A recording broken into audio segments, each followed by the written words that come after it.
Hi. T V തുറന്ന ഇപ്പോൾ കേരള ഗവൺമെൻറ്റും കേരള ഗവർണറും തമ്മിലുള്ള പോരാണല്ലേ. ന്യൂസിൽ മൊത്തം അതാണ് കാണാറ്. ആരാണ് ഗവർണർ? എന്തിനാണ് ഗവർണർ?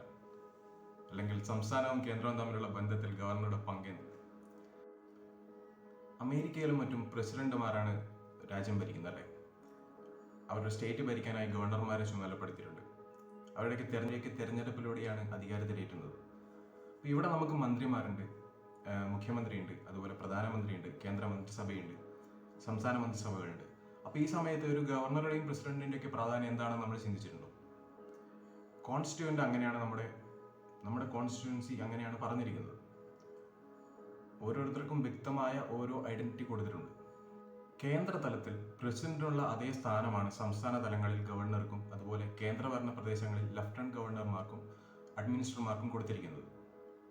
ഏതെങ്കിലും ഒരു ഫീൽഡിൽ എക്സലൻ്റായ വ്യക്തിയെയാണ് പ്രസിഡന്റ് ഗവർണർ സ്ഥാനത്തേക്ക് പരിഗണിക്കുന്നത്. ആൻഡ് പ്രസിഡന്റ് തനിച്ച് അങ്ങനെ ഒരു ആളെ പരിഗണിക്കാൻ പറ്റില്ല. കേന്ദ്ര മന്ത്രിസഭയുടെ നിർദ്ദേശപ്രകാരമാണ് പ്രസിഡന്റ് ഗവർണേഴ്സിനെ സ്റ്റേറ്റുകളിലേക്ക് നിയമിക്കുന്നത്. ഗവർണർമാർക്ക് 35 വയസ്സായിരിക്കണമെന്ന് നിർബന്ധമുണ്ട്. 35 വയസ്സിൽ കൂടുതലുള്ള ആളെ മാത്രമേ 35 വയസ്സോ അതിൽ കൂടുതലുള്ള ആളെ മാത്രമേ ഗവർണർ സ്ഥാനത്തേക്ക് പരിഗണിക്കൂ. അതുപോലെ ഗവർണറുടെ താമസ സ്ഥലം രാജ്ഭവൻ എന്നാണ് അറിയപ്പെടുന്നത്. ഗവർണറുടെ സാലറി അവിടെ 5 ലക്ഷത്തോളമാണ്. ഇന്ത്യൻ മണി 5 lakhs ഒക്കെയാണ് ഗവർണേഴ്സിന്റെ സാലറി എന്ന് പറയുന്നത്. പ്രസിഡന്റിന് കൊടുത്തിരിക്കുന്ന പോലെ നയതന്ത്ര തലത്തിലോ അല്ലെങ്കിൽ സൈനിക തലത്തിലോ യാതൊരു പവറും ഇല്ലാത്ത ആളാണ് ഗവർണർ. എന്നാലും ഗവർണർക്കുള്ള ചില പവറുകളെ 4ആയി തിരിക്കാം. First one executive, second one legislative, third one judiciary and last one discretionary powers. Executive പവേഴ്സിൽ കൂടുതലായും നമ്മൾ കണ്ടുവരുന്നത് മന്ത്രിമാരെ, മുഖ്യമന്ത്രിമാരെ അല്ലെങ്കിൽ മറ്റു ഉദ്യോഗസ്ഥരെ നിയമിക്കാനുള്ള ഗവർണറിന്റെ അധികാരത്തെയാണ്. ഫസ്റ്റ് വൺ നമുക്ക് മന്ത്രിമാരെ എടുക്കാം. ഒരു ഭൂരിപക്ഷത്തിന്റെ അടിസ്ഥാനത്തിൽ തിരഞ്ഞെടുക്കപ്പെടുന്ന ഒരു മുഖ്യമന്ത്രി, അയാളെ നിയമിക്കുന്നത് ഗവർണറായിരിക്കും. അതുപോലെ തന്നെ മുഖ്യമന്ത്രിയുടെ നിർദ്ദേശപ്രകാരം മറ്റു മന്ത്രിമാരെ നിയമിക്കാനുള്ള അധികാരവും ഗവർണറിൽ നിക്ഷിപ്തമാണ്. കേന്ദ്രത്തിന് നിയമപരമായ നിർദ്ദേശങ്ങൾ കൊടുക്കാൻ നിയോഗിക്കപ്പെട്ട ഉദ്യോഗസ്ഥനാണ് അറ്റോർണി ജനറൽ. ഇതേ മോഡലിൽ സംസ്ഥാനങ്ങൾക്ക് നിയമപരമായ നിർദ്ദേശങ്ങൾ കൊടുക്കാൻ നിയോഗിക്കപ്പെട്ട ഉദ്യോഗസ്ഥനാണ് അഡ്വക്കേറ്റ് ജനറൽ. ഈ അഡ്വക്കേറ്റ് ജനറൽ നിയമിക്കുന്നത് ഗവർണറാണ്. സംസ്ഥാന മന്ത്രിസഭയിലേക്ക് ഒരു ആംഗ്ലോ ഇന്ത്യൻ പ്രതിനിധിയെ നിയമിക്കാനുള്ള അധികാരം ഭരണഘടന ഗവർണർക്ക് നൽകുന്നുണ്ട്. അതുപോലെ തന്നെ ചില സംസ്ഥാനങ്ങളിൽ ലെജിസ്ലേറ്റീവ് കൗൺസിലുകളുണ്ട്. അതായത് നമ്മുടെ കേന്ദ്ര ഗവൺമെന്റ് എങ്ങനെയാണ് പ്രവർത്തിക്കുന്നത്? 2 സഭയുണ്ടല്ലേ, രാജ്യസഭ, ലോകസഭ.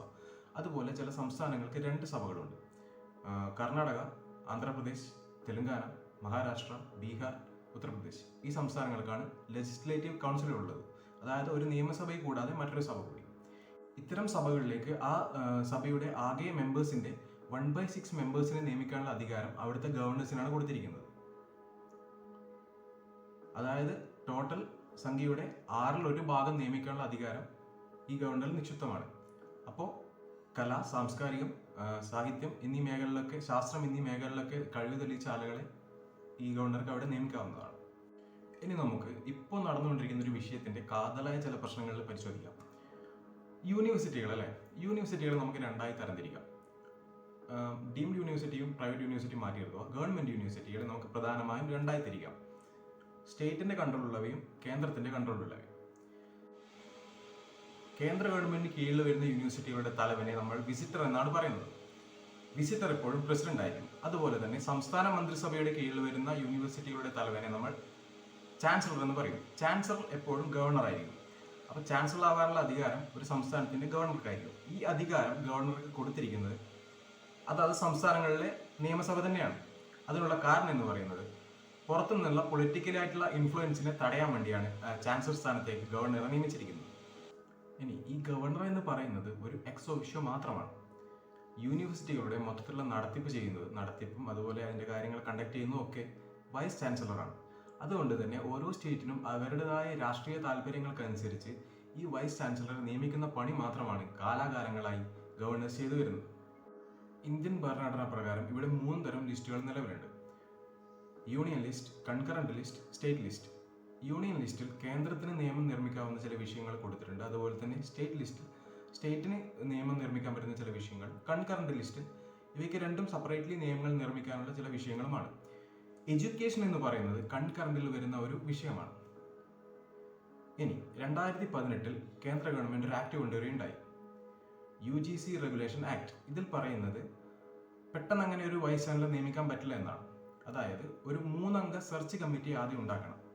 ഈ 3 അംഗ സെർച്ച് കമ്മിറ്റിയിൽ നിന്നും ഒരാളെ അന്തിമമായി ഗവർണർ തിരഞ്ഞെടുക്കുകയാണ് ചെയ്യേണ്ടത്. ആൻഡ് ഈ ഒരു നിയമം ഇതിന് പുറമെ സംസ്ഥാനങ്ങൾ ആദ്യമേ ഉണ്ടാക്കി വെച്ച ചില നിയമങ്ങൾ ഉണ്ടല്ലേ. അപ്പോൾ ഈ 2 നിയമങ്ങളും തമ്മിൽ ഇഷ്യൂ വരും. ഗുജറാത്തിൽ അങ്ങനെ ഒരു കേസ് നടന്നിട്ടുണ്ട്.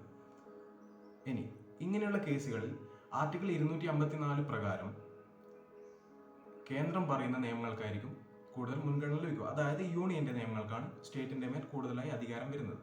അതുകൊണ്ട് തന്നെ 3 അംഗ സെർച്ച് കമ്മിറ്റിയെ വെക്കാനുള്ള ആ തീരുമാനം അന്തിമമായിരിക്കും. അതുകൊണ്ട് തന്നെ കേന്ദ്രം കൊണ്ടുവന്ന ഈ നിയമം കേരളത്തിന് നടപ്പാക്കേണ്ടി വരുന്നു.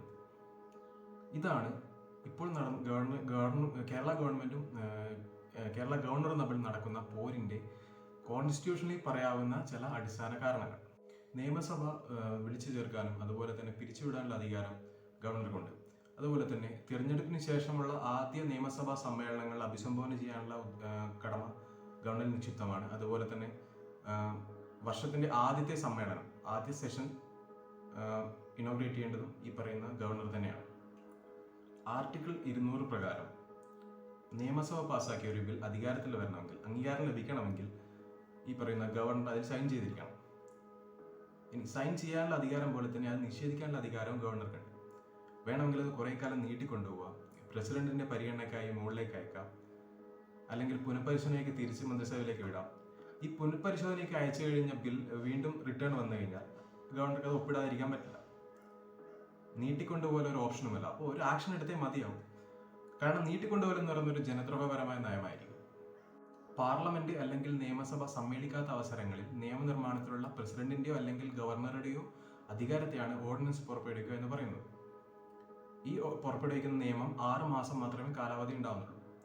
അതുപോലെ തന്നെ പാർലമെന്റ് സമ്മേളിച്ചു കഴിഞ്ഞാൽ വെറും 6 ആഴ്ച മാത്രമേ ഇതിന്റെ കാലാവധി ഉണ്ടാവുന്നുള്ളൂ. അത്രയും ചുരുങ്ങി വരും. ഇനി ഗവർണേഴ്സിന്റെ ചില ജുഡീഷ്യൽ ആയിട്ടുള്ള പവേഴ്സ് നോക്കാം. ഗവർണറുടെ നിർദ്ദേശപ്രകാരമാണ് സംസ്ഥാനങ്ങളിലെ ഹൈക്കോടതികളിലേക്ക് ചീഫ് ജസ്റ്റിസിനെ പ്രസിഡന്റ് നിയമിക്കുന്നത്.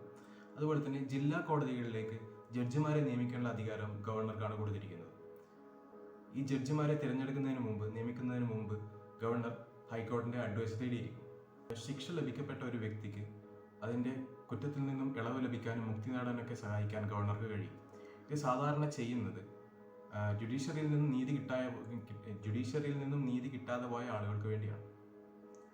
ഇത് അവരുടെ വീണ്ടും ജീവിതത്തിലേക്ക് തിരിച്ചു വരാൻ അവരെ സഹായകമായിരിക്കും. ഇത് 5 തരത്തിലാണ് നടപ്പാക്കാൻ കഴിയുന്നത്. First one, pardon. ഒരു വ്യക്തിക്ക് എല്ലാ നിയമക്കുരുക്കളും തീർത്തു കൊടുത്ത് പൂർണ്ണമായും കുറ്റവിമുക്തനാക്കുന്ന രീതിയാണ് പാർഡൺ എന്ന് പറയുന്നത്. Second method, commute. വധശിക്ഷയ്ക്ക് വിധിക്കപ്പെട്ട ഒരു വ്യക്തിയെ ശിക്ഷ കുറച്ച് തടവിലേക്ക് മാത്രം ഒതുക്കുന്ന രീതി. ഇത്തരത്തിൽ ചെയ്യുന്നതിനെ കമ്മ്യൂട്ട് എന്ന് പറയാം. Third one, reprieve. ശിക്ഷ നീട്ടിവെക്കാനുള്ള ഗവർണറുടെ അധികാരത്തെയാണ് റിപ്രൈവ് എന്ന് പറയുന്നത്. അടുത്തത് റിമിറ്റ്. അതായത് ശിക്ഷയുടെയോ അല്ലെങ്കിൽ പെനാൽറ്റിയുടെയോ കാലാവധി അല്ലെങ്കിൽ ദൈർഘ്യം കുറച്ചു കൊടുക്കുന്നതാണ് റിമിറ്റ് എന്നതുകൊണ്ട് ഉദ്ദേശിക്കുന്നത്. അടുത്തത് റെസ്പൈറ്റ്. ദയയുടെ പുറത്ത് അല്ലെങ്കിൽ മനുഷ്യത്വത്തിന്റെ പുറത്തൊക്കെ ശിക്ഷയിൽ ഇളവ് കൊടുക്കുന്ന രീതിയാണ് റെസ്പൈറ്റ് എന്ന് പറയുന്നത്. നമുക്ക് ഗവർണേഴ്സിന്റെ ചില ഡിസ്ക്രിഷണറി പവേഴ്സ് നോക്കാം.